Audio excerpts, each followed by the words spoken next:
Eu pedi um casamento aberto, enquanto via meu marido apenas como meu plano B. Mas tudo desmoronou quando ele pediu o divórcio e saiu de casa. Agora fico olhando de fora, enquanto ele está feliz construindo uma nova vida com outra mulher, e minha vida desmorona cada vez mais por causa das minhas péssimas escolhas.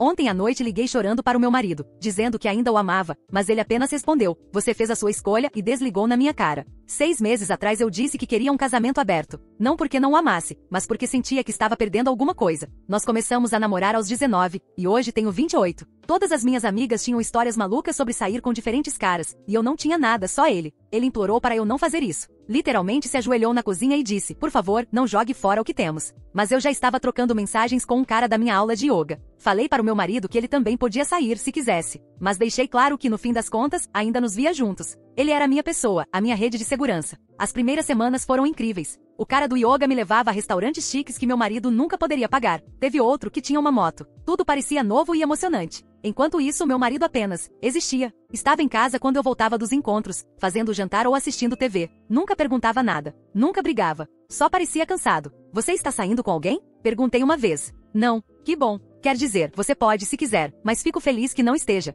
Ele me olhou por muito tempo e disse: "Você realmente não entende, não é?" 2 meses depois, cheguei em casa e encontrei-o enchendo caixas. Ele disse que não aguentava mais. Entrei em pânico. Esse não era o plano. Ele deveria me esperar enquanto eu me descobria. "Você não pode ir embora." "Para onde vai?" "Para a casa do meu irmão." "Mas e nós? E o nosso futuro?" Ele riu. Não foi uma risada feliz. "Futuro? Você está saindo com outros homens enquanto eu fico aqui como um idiota." Mas eu disse que isso era temporário. Eu só precisava colocar isso para fora. E também precisava colocar você para fora de mim. Uma semana depois, chegaram os papéis do divórcio. Eu recusei assinar. Comecei a aparecer na casa do irmão dele. A família que antes me adorava não me deixava nem entrar. A mãe dele me chamou de patética. A irmã disse que eu estava delirando. Minha própria família não foi muito melhor. Minha mãe disse na minha cara: "Você tinha um bom homem e o jogou fora para brincar de adolescente." Minha irmã postou nas redes sociais que algumas pessoas só percebem o que tem quando já perderam. Estava falando de mim. Todo mundo sabia. Os caras com quem eu saía começaram a se afastar quando perceberam que eu estava me divorciando. O do yoga disse que pensava que era só diversão, não algo sério. O da moto simplesmente sumiu.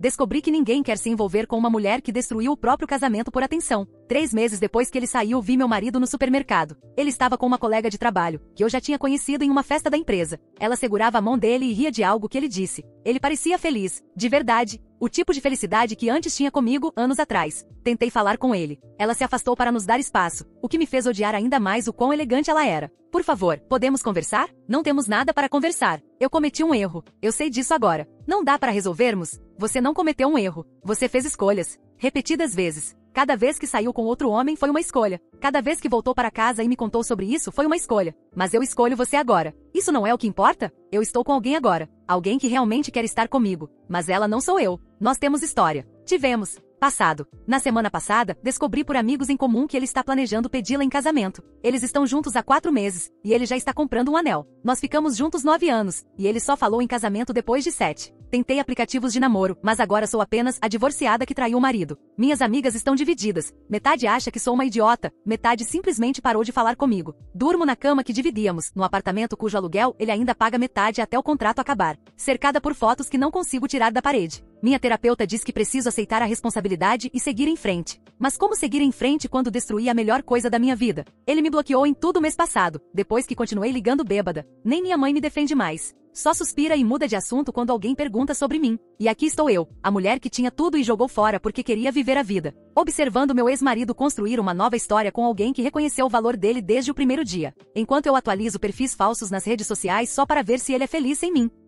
Atualização. Então aconteceu. O pedido de casamento. Minha amiga que trabalha em uma joalheria me mandou fotos do anel que ele comprou. 3 quilates, design exclusivo. Custou mais do que ele gastou comigo em 9 anos juntos. Vomitei quando vi. Eu sei, disse que ia parar de tentar contato, mas ver aquele anel quebrou algo dentro de mim. Fui até o estacionamento do trabalho dele e fiquei esperando por 5 horas. A segurança acabou me expulsando, mas não antes de eu vê-los juntos. Ela estava usando meu vestido azul, aquele que ele adorava, e que deixei no apartamento. Ele deu meu vestido para ela. Naquela noite fiz uma estupidez. Apareci completamente bêbada na casa do irmão dele. Bati tanto na porta que os vizinhos chamaram a polícia. O irmão saiu e me olhou com uma mistura de pena e nojo. Ele não está aqui. Eu preciso ver ele. Por favor, só 5 minutos. Você precisa ir para casa. Essa era minha casa. Ele era minha casa. Não mais. A polícia chegou bem quando comecei a gritar que a família dele toda tinha envenenado ele contra mim. Não me prenderam, mas deixaram claro que se eu aparecesse de novo, me prenderiam. O irmão dele ficou lá, braços cruzados, assistindo eu me humilhar diante da vizinhança inteira. No dia seguinte, minha mãe ligou. A mãe dele tinha contado tudo. Você precisa de ajuda, disse minha mãe. Ajuda profissional. Eu preciso do meu marido de volta. Ele não é mais seu marido. Você garantiu isso. De que lado você está?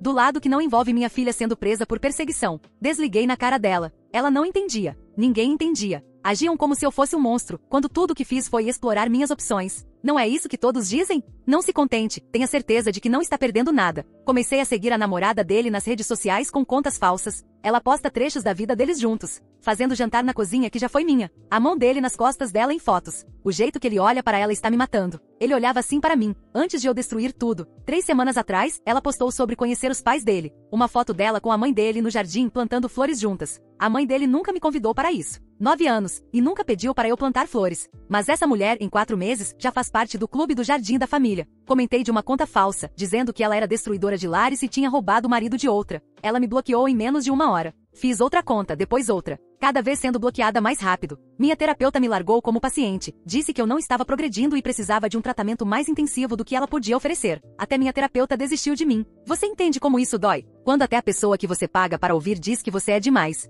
O instrutor de yoga com quem eu estava me envolvendo pediu uma ordem de restrição. Aparentemente, aparecer no apartamento dele às 2 da manhã, chorando por causa do meu ex-marido, foi comportamento preocupante. O cara da moto contou para todos os amigos que eu era louca. Não consigo nem mais ir ao café de sempre, porque o grupo dele se reúne lá e todos já sabem da história. Na semana passada, passei pela pior situação. Estava no mercado, tentando evitar o corredor onde já tinha visto meu ex com ela, quando encontrei a irmã dele. Ela estava com os filhos, meus antigos sobrinhos que me chamavam de tia. O de 5 anos correu até mim, mas a irmã o puxou de volta imediatamente. Temos que ir embora, disse a eles. Mas eu quero falar com a tia. Ela não é mais sua tia. O pequeno ficou confuso. O mais velho de 8 entendeu perfeitamente. Me lançou um olhar como se eu fosse algo nojento grudado na sola do sapato. A irmã os levou apressada e eu fiquei lá com uma cesta patética de vinho e jantares congelados. Naquela noite fui ao nosso antigo ponto de encontro, um boteco onde tivemos nosso terceiro encontro. O barman me reconheceu e perguntou onde estava a minha melhor metade. Ri e respondi que ele estava com alguém melhor. O barman me deu aquele olhar, o mesmo que todos me dão agora, como se eu fosse uma história de advertência. A mulher que tinha tudo e jogou fora. Depois de 4 drinks, liguei para o trabalho dele. Eu sabia que ele não atenderia ao celular, mas pensei que se ligasse para a linha do escritório.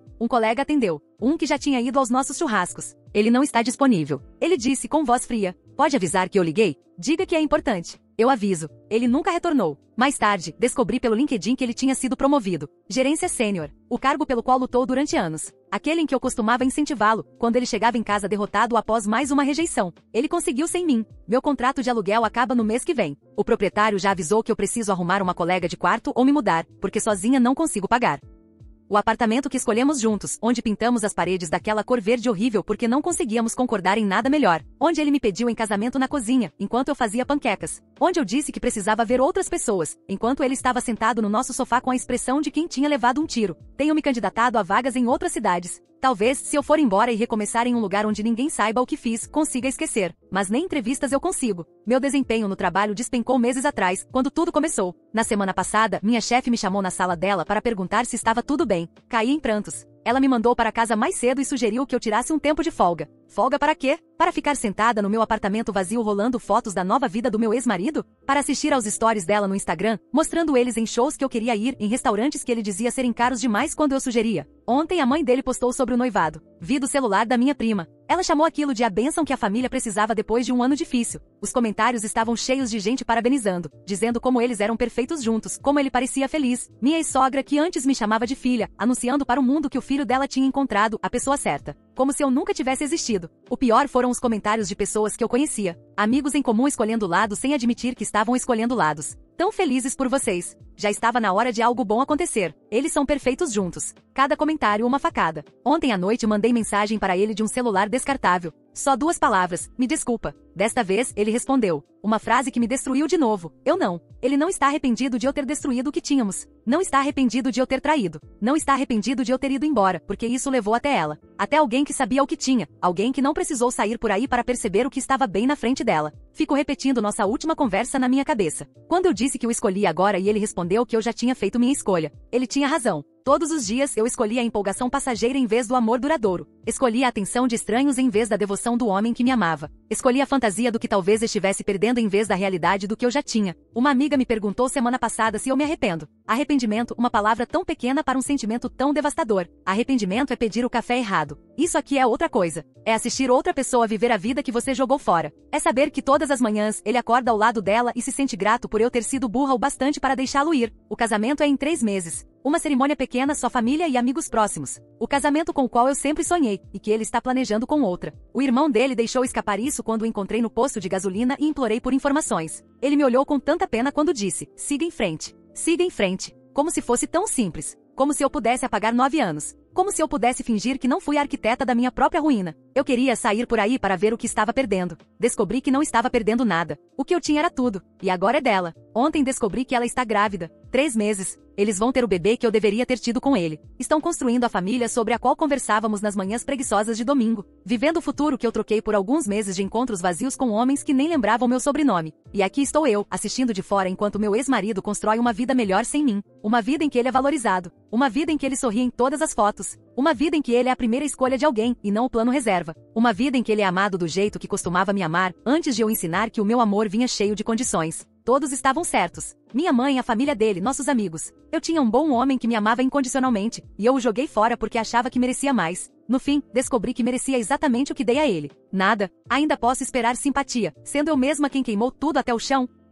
Atualização 2. O anúncio da gravidez me destruiu. Eu apareci no chá de bebê dela. Eu sei, mas precisava ver com meus próprios olhos. Minha prima foi convidada e eu supliquei para que me levasse como acompanhante. Ela disse não, a princípio. Disse que eu estava me torturando. Eu prometi que só ficaria quieta no fundo. Menti. O momento em que entrei e a vi radiante e feliz com a mão na barriga. Algo em mim quebrou. A mãe dele estava lá, paparicando-a como fazia comigo. A irmã dele pendurava as mesmas decorações que nós dois escolhemos anos atrás, quando falávamos em ter filhos, guardadas no sótão da mãe dele. Tentei me controlar. Juro que tentei. Fiquei sentada por 20 minutos assistindo todo mundo comemorar a vida que era para ser a minha. Então, a mãe dele fez um discurso sobre como estava orgulhosa do filho por ter encontrado o verdadeiro amor e estar construindo a família que merecia. Ela olhou direto para mim quando disse isso. Eu me levantei. Todos se viraram. A sala ficou em silêncio absoluto. Esse deveria ser o meu lugar. Eu disse com a voz trêmula. Esse é o meu chá de bebê, a minha gravidez, a minha família. A irmã dele deu um passo à frente. Você precisa ir embora agora. 9 anos. 9 anos eu estive com ele, e ela engravida depois de quê? 6 meses? 7 meses, corrigiu a namorada dele em voz baixa. E foi você quem jogou fora esses 9 anos. Não ele. Você não sabe o que aconteceu entre a gente. Sei o suficiente. Sei que você quebrou o coração dele. Sei que dormiu com outros homens enquanto ele esperava em casa. Sei que você o tratava como segunda opção. Ele te contou tudo isso? Ele não precisou. Você contou. Toda vez que voltava de um encontro e esfregava na cara dele. Ele me contou como você descrevia os outros homens, comparava com ele, falava dos lugares caros para onde te levavam. A sala inteira me encarava. A tia dele estava com o celular levantado, gravando. Minha prima segurou meu braço, tentando me arrastar para a porta, mas eu me soltei. Você está vivendo a minha vida. Gritei para ela. Dormindo na minha cama, cozinhando na minha cozinha, tendo o meu bebê. A sua vida? A mãe dele finalmente falou. Você perdeu qualquer direito a essa vida no momento em que decidiu que meu filho não era suficiente. Saia daqui antes que eu chame a polícia. Chame. Eu não me importo mais. A irmã dele já estava com o celular na mão. Ela está falando sério. Vá embora agora ou vamos abrir um processo por invasão e assédio. Minha prima me arrastou para fora enquanto eu ainda gritava que todos se arrependeriam quando ele percebesse o que tinha perdido. A última coisa que vi foi o rosto da namorada dele. Ela não estava com raiva nem assustada. Só parecia triste. Triste por mim. E essa pena doeu mais do que qualquer raiva. O vídeo se espalhou no nosso círculo social em poucas horas. Alguém postou no grupo de ex-alunos da faculdade. Uma amiga do colégio compartilhou. Meus colegas de trabalho viram. Minha chefe me ligou naquela noite e sugeriu que eu tirasse uma licença prolongada. Sugeriu. Nós duas sabíamos o que aquilo significava. Meu pai finalmente quebrou o silêncio. Estava evitando minhas ligações desde o começo, deixando minha mãe lidar comigo. Mas depois do episódio no chá de bebê, ele me ligou. Estou envergonhado de você, foram as primeiras palavras. Sem cumprimento, sem rodeios. Eu e sua mãe não criamos você para ser essa pessoa. Pai, eu só queria falar com eles. Não, você queria machucá-los porque você está machucada. Mas foi você quem fez isso consigo mesma e agora está tentando destruir a felicidade deles porque não suporta ver o que jogou fora. Você não entende como é. Entendo perfeitamente. Você tinha um bom homem que te amava. Você se cansou. Traiu. Ele foi embora. Seguiu em frente. Agora você não consegue lidar com as consequências das suas próprias escolhas. Ele desligou na minha cara. O meu próprio pai. A ordem de restrição chegou 2 dias depois. Temporária, mas com audiência marcada para torná-la permanente. Eu não podia chegar a menos de 150 metros deles. Não podia contatá-los diretamente nem por terceiros.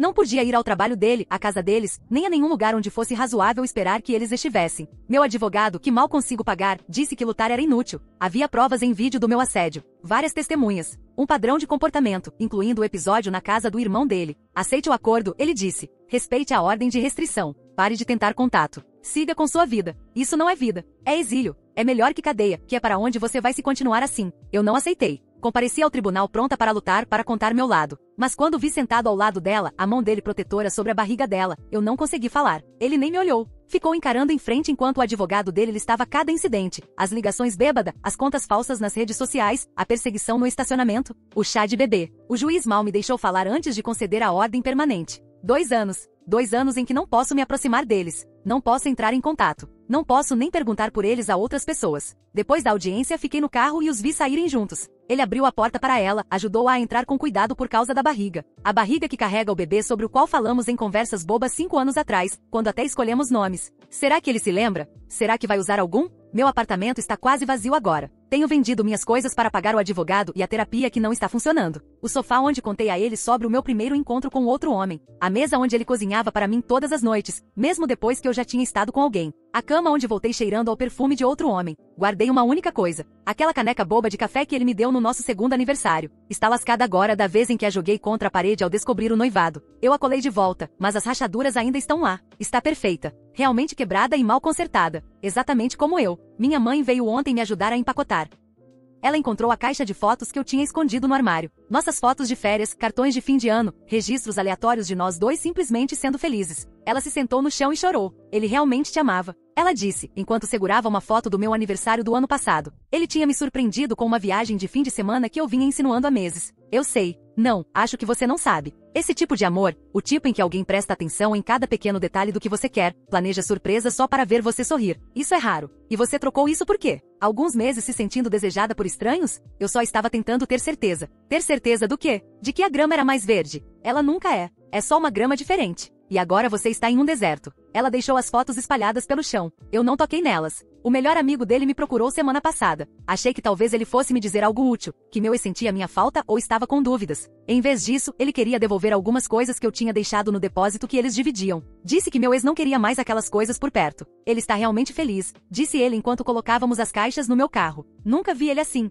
Ela entende ele de um jeito que, bem, ela simplesmente entende. Eu entendia ele. Estive com ele por 9 anos. Você esteve com ele. Não é o mesmo que entender. Ela faz ele rir como ele ria antes de você destruí-lo. Ela valoriza ele em vez de vê-lo como um plano B. Foi isso que ele te disse? Que eu via como um plano B? Você disse isso para ele na cara dele várias vezes. Você realmente não se lembra? Você literalmente o chamou de meu plano reserva, enquanto estava saindo com outras pessoas. Eu me lembrava. As palavras agora tinham um gosto amargo. O depósito tinha nossas decorações de Natal. As que colecionamos ao longo dos anos, cada uma com uma memória. O enfeite da nossa primeira árvore. As luzes que colocamos durante uma nevasca. A estrela que ele colocou no topo enquanto eu orientava de baixo. Nós dois rindo do quanto ela estava torta. Eles vão ter o primeiro Natal juntos agora. Na casa em que passei de carro semana passada, mesmo não podendo. Um lugar pequeno com um quintal e uma árvore visível pela janela da frente. A vida que planejamos durante aquelas longas conversas sobre o futuro. Exceto que eu não estou nela. Comecei a me candidatar a empregos em outros estados. Em algum lugar onde ninguém me conheça como a mulher que destruiu a própria vida. Onde eu não encontre amigos em comum que atravessam a rua para me evitar. Onde eu não seja tentada a passar de carro pela casa deles ou procurar atualizações sobre a vida que eles têm. Mas mesmo do outro lado do país, eu vou saber. Vou saber que em algum lugar, ele está acordando ao lado dela, fazendo café da manhã na cozinha deles, sentindo o bebê mexer, planejando um futuro que costumava me incluir, sendo amado do jeito que eu não conseguia amar quando importava. A pior parte é que eu nem consigo odiá-la.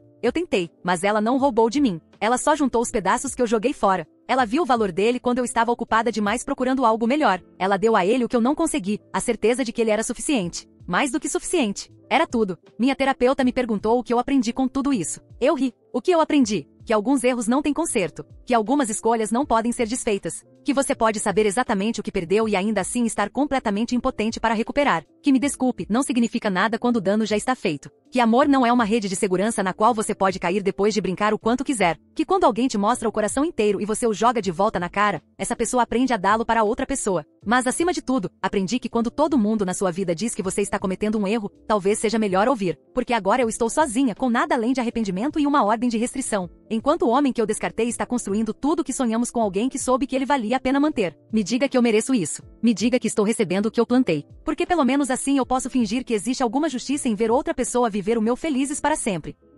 Atualização 3. Ontem descobri que meu ex se casou. Não está mais noivo. Casado. Fizeram tudo discretamente só a família, no quintal dos pais dele. O mesmo quintal onde comemoramos nosso 5º aniversário de namoro. Uma ex-colega de trabalho me mostrou as fotos que a irmã dela postou. Achou que estava sendo prestativa me mantendo informada. Ele usou o terno que eu ajudei a escolher há 2 anos para o casamento do primo. Ela usou um vestido branco simples. Nada extravagante, apenas elegante. A mão dele na barriga grávida dela em todas as fotos. Os dois pareciam tranquilos. Essa é a palavra que não para de me assombrar. Tranquilos. Eu surtei. Joguei meu celular do outro lado do quarto, quebrou a tela, e imediatamente corri para pegá-lo porque as fotos ainda estavam abertas e eu precisava vê-las de novo. Precisava me torturar com cada detalhe. O sorriso dele, o brilho dela, a família dele em volta dos dois como se eles sempre tivessem pertencido juntos. A pior parte foi ver minha substituta no que deveria ser o meu lugar. De pé onde eu deveria estar, usando o anel que eu deveria estar usando, carregando o bebê que eu deveria estar carregando, vivendo a vida que eu troquei por alguns meses me sentindo desejada por homens que esqueciam meu nome no instante em que eu saía da cama deles. Tenho ficado na casa dos meus pais desde que perdi o apartamento,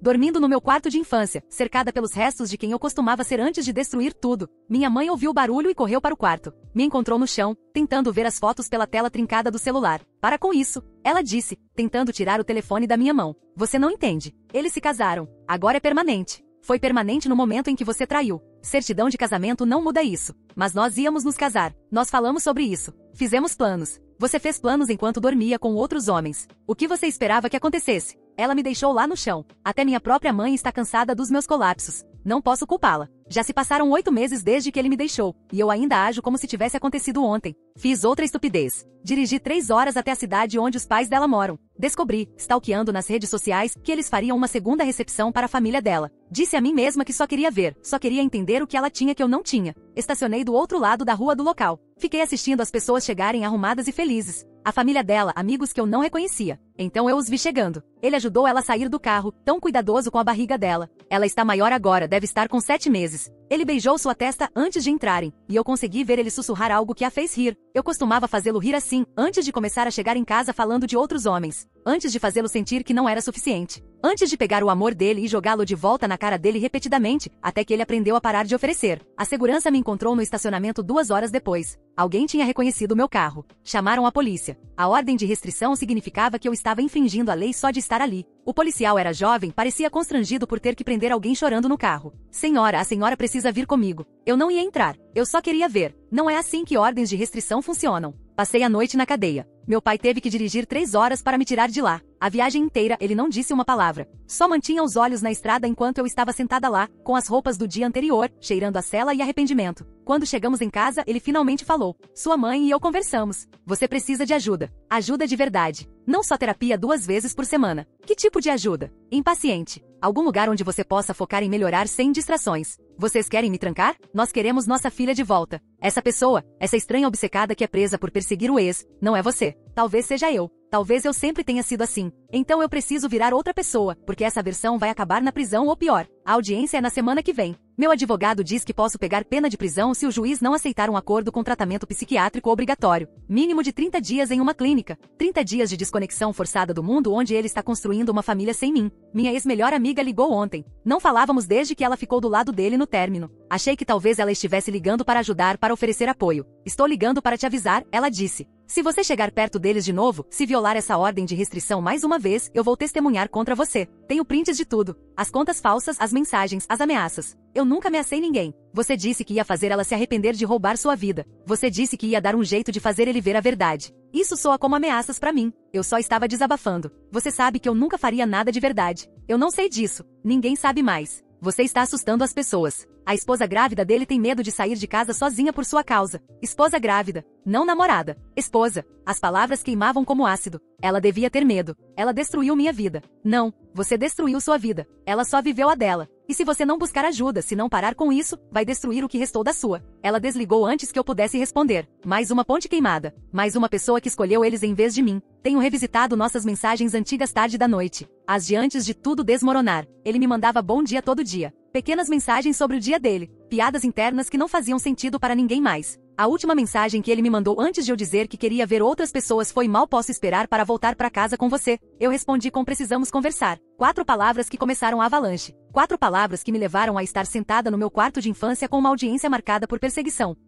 Sem emprego, sem amigos e sem futuro, enquanto ele está casado com outra e se preparando para o bebê que deveria ser nosso. Minha terapeuta, a nova, indicada pelo tribunal, me pediu para escrever o que eu achava que aconteceria quando disse a ele que queria um relacionamento aberto. Eu disse que achei que ele iria esperar. Ela pediu que eu escrevesse porque eu acreditava nisso. A página ainda está em branco, porque a verdade é patética demais para colocar no papel. Eu achei que ele esperaria porque achei que era insubstituível. Achei que 9 anos significavam que ele nunca seguiria em frente. Achei que poderia me divertir e voltar, encontrá-lo exatamente onde o deixei. Grato por eu tê-lo escolhido no fim. Em vez disso, ele seguiu em frente em semanas. Encontrou alguém melhor em meses. Casou-se pouco depois do nosso divórcio ser finalizado. Está tendo um bebê enquanto eu enfrento acusações criminais por não conseguir deixá-lo ir. O bebê nasce no mês que vem, em dezembro. Sempre falamos sobre ter filhos no inverno. Como seria mágico ter uma criança perto das festas. Ele está realizando esse desejo. Só não comigo. Eu sei que não deveria saber desses detalhes. Sei que não deveria perguntar sobre eles, pensar neles, buscar informações sobre eles. Mas como se para de amar alguém? Como se para de imaginar a vida que deveria ter sido sua? Como se aceita que o seu plano reserva encontrou alguém que o viu como primeira escolha?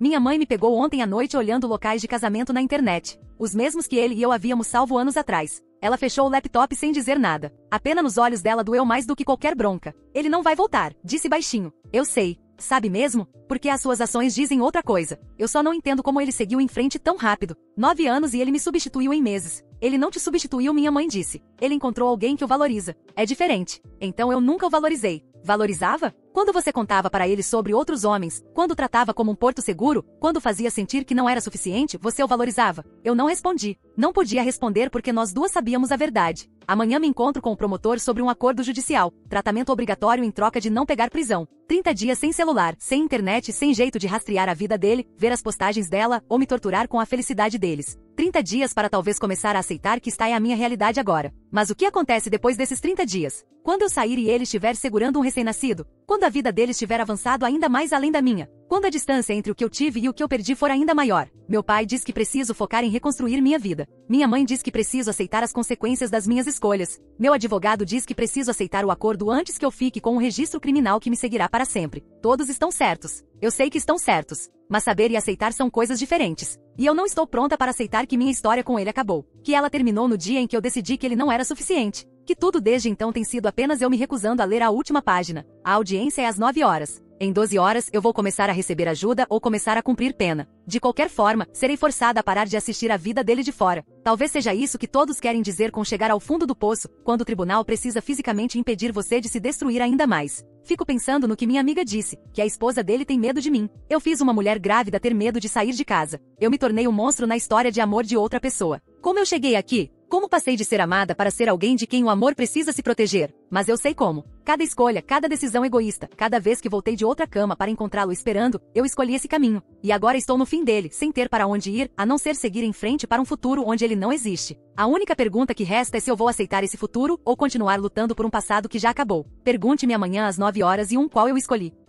Atualização 4. Eu aceitei o acordo. Passei 30 dias em uma clínica psiquiátrica sem celular, sem internet, sem saber o que acontecia na vida dele. Foram os 30 dias mais longos e mais curtos da minha existência. Longos porque cada minuto parecia um afogamento. Curtos porque eu sabia o que me esperava do outro lado. O bebê nasceu enquanto eu estava internada. Uma menina. 18 de dezembro, às 3 horas e 47 da manhã. 3,2 quilogramas. Eu sei porque minha mãe me contou quando foi me buscar. Ela achou que saber disso me traria encerramento. Não trouxe. Só deu mais detalhes para eu me fixar. Estou morando com meus pais agora, parte das condições da minha liberdade. Não posso morar sozinha por 6 meses. Tenho que manter terapia 3 vezes por semana. Me submeter a visitas aleatórias do oficial de condicional. Sim, condicional. É isso que violar uma ordem de restrição causa. Um registro criminal que te segue para todo lugar. Descobri na semana passada que eles se mudaram. Não muito longe, apenas para a cidade vizinha. Uma casa maior, com um quarto de bebê de verdade e um quintal para as crianças brincarem. A mesma casa que a gente passava de carro nos domingos, jogando aquele jogo idiota de escolher a nossa casa dos sonhos. Ele se lembrou. Comprou. Só não comigo. Minha prima deixou escapar no jantar de família. Percebeu na hora o erro, mas já era tarde. Eu já tinha imaginado tudo. Ele pintando o quarto do bebê, ela escolhendo as cortinas, o bebê dormindo no quarto que a gente tinha imaginado para os nossos filhos. Você precisa parar, meu pai disse, quando me encontrou chorando no banheiro. Isso está te matando. Eu já estou morta. Só meu corpo ainda não percebeu. Não seja dramática. Eu não estou sendo dramática. Estou sendo honesta. A pessoa que eu era, a vida que eu tinha, o futuro que eu planejei, tudo está morto. Eu matei. E agora eu sou só um fantasma assombrando a vida dos outros. Ele não discutiu. Como poderia? Nós dois sabíamos que era verdade. As candidaturas para emprego continuam sendo rejeitadas. Descobri que os empregadores agora pesquisam no Google. E o que aparece com meu nome? Mulher local é presa por perseguir ex-marido. Violação de ordem de restrição leva à internação psiquiátrica. Não exatamente um diferencial no currículo. Minha terapeuta diz que eu preciso me perdoar. Eu ri tanto que ela ficou realmente preocupada. Perdoar-me pelo quê? Por destruir a melhor coisa da minha vida? Por transformar um homem que me amava em alguém que precisou de proteção legal contra mim? Por me tornar o exemplo que as pessoas usam como alerta? Você não pode seguir em frente enquanto continua olhando para trás. Ela diz. Eu digo que não existe seguir em frente. Só existe sobreviver às consequências das minhas escolhas. Comecei a fazer trabalho voluntário num abrigo para mulheres. Serviço comunitário imposto pelo tribunal. Achei que seria um trabalho mecânico só para cumprir as horas. Em vez disso, eu sento diante de mulheres que foram traídas, enganadas, abandonadas. Elas me contam suas histórias e eu quero gritar que estou do lado errado da mesa, que eu sou a vilã na versão delas dessas histórias. Tem uma mulher que aparece toda semana. O marido a deixou por outra depois de 15 anos. Ela chora em todas as sessões, dizendo que nunca mais vai confiar em ninguém. Eu dou lenços para ela e fico me perguntando se a esposa do meu ex já se sentiu assim por minha causa. Se ela já temeu que eu destruísse o que eles têm. Ela não deveria se preocupar. Eu me destruí no lugar dela. Vi a mãe dele no supermercado ontem. Primeira vez desde o episódio do chá de bebê. Ela olhou através de mim como se eu fosse invisível. Eu quis pedir desculpas, explicar, implorar por uma foto do bebê. Em vez disso, dei meia volta e deixei o carrinho cheio no corredor 3. Minha mãe me encontrou no carro, hiperventilando no estacionamento. Eu não consigo, eu disse. Eu não consigo viver no mundo onde eles existem e eu sou nada para eles. Então mude. Comece de novo em outro lugar. Geografia não conserta isso. Onde quer que eu vá, eu ainda vou ser a mulher que teve tudo e jogou fora. Mas eu vou me mudar mesmo assim. Consegui um emprego a 3 estados daqui. Digitação de dados para uma empresa que ou não me pesquisou ou não se importou. Não é nada especial, mas é longe daqui. Longe do café onde tivemos nosso primeiro encontro. Longe do restaurante onde ele me pediu em casamento. Longe da vida que eu destruí porque achei que merecia mais. Minha última sessão de terapia aqui foi ontem. Falamos sobre responsabilidade. Eu sei o que fiz. Eu disse a ela, eu traí. Eu tratei como um plano reserva. Eu destruí nosso relacionamento porque fui egoísta e estúpida. E como isso faz você se sentir? Como se eu tivesse recebido exatamente o que merecia. Ele encontrou alguém que viu o valor dele imediatamente. Que não precisou dormir com outros homens para perceber o que tinha. Que deu a ele a família que eu fui burra demais para querer até perdê-la. Você acha que algum dia vai se perdoar? Não. Algumas coisas não devem ser perdoadas. Devem ser lembradas como avisos. Empacotei o apartamento esta manhã. Encontrei o anel com que ele me pediu em casamento escondido numa gaveta. Eu o guardei mesmo sabendo que deveria ter devolvido. Sentei no chão, segurando-o, lembrando de como eu estava feliz quando ele pediu. De como eu tinha certeza de que ficaríamos juntos para sempre. De como joguei essa certeza fora por validação vazia de estranhos. Enviei o anel para a mãe dele com um bilhete para sua neta um dia. De alguém que aprendeu tarde demais o valor do amor. Ela provavelmente vai jogar fora. Eu jogaria. Amanhã, eu dirijo para longe de tudo. Das ruínas da minha vida antiga, do fantasma do que poderia ter sido, dos lembretes constantes das minhas falhas. Meus pais acham que é um recomeço. Eles estão errados. Não existe recomeço para isso. Só existe aprender a viver com as consequências. Minha amiga, aquela que disse que testemunharia contra mim, entrou em contato ontem à noite. Disse que soube que eu estava indo embora. Disse que esperava que eu encontrasse paz. Eu disse a ela que paz é para quem consegue dormir à noite sem ver o rosto do homem que destruiu. Ela não respondeu. A verdade é simples e brutal. Eu tive um parceiro que me amou completamente, que construiu a vida dele em torno do nosso futuro, que me deu incontáveis chances para parar de partir o coração dele. E eu escolhi a excitação temporária em vez do amor permanente. Escolhi a atenção de estranhos em vez da devoção de alguém que me conhecia por inteiro. Agora ele tem uma esposa que o valoriza, uma filha que vai crescer em um lar estável, uma família que os protege de pessoas como eu, uma vida cheia do amor que eu não fui capaz de dar a ele. E eu tenho aquilo que escolhi, liberdade. A liberdade de sair com quem eu quiser, de explorar minhas opções, de nunca estar presa a ninguém. Mas essa liberdade tem gosto de cinza, tem sensação de morte. Parece um apartamento minúsculo em uma cidade onde ninguém sabe meu nome nem meus pecados. Mas essa é a justiça, não é? Receber exatamente aquilo que você disse que queria, e engasgar com isso para sempre. Eu costumava acreditar em segundas chances, em redenção, na ideia de que o amor podia superar erros. Agora eu sei que não. Algumas escolhas fecham portas que nunca mais se abrem. Alguns danos não podem ser desfeitos. Algumas pessoas como eu, existem para servir de aviso aos outros. Então é isso. O fim da minha história com ele. Sem confrontos dramáticos ou reconciliações de última hora. Apenas a aceitação silenciosa de que eu sou a arquiteta da minha própria destruição. Que em algum lugar, esta noite, ele está segurando a filha enquanto a esposa dorme ao lado, construindo a vida que eu troquei por nada. Amanhã, ao amanhecer, eu vou embora. 3 estados entre mim e os escombros. Não vai ser longe o bastante. Nunca será longe o bastante. Mas é um começo. Para todos que disseram que eu merecia isso, vocês estavam certos. Para todos que disseram que eu me arrependeria, vocês foram profetas. Para quem estiver lendo isto e pensando em trair, em se sentir entediado, preso ou curioso, olhe para minha vida. Olhe no que eu me tornei. Olhe o que eu perdi. E então segure firme quem te ama e nunca solte. Porque eu prometo, a grama não é mais verde do outro lado. Nem é grama. É só a terra queimada onde a sua vida costumava florescer. Eu sou o conto de advertência, o sinal de alerta, a mulher que tinha tudo e incendiou tudo por nada. Não seja eu.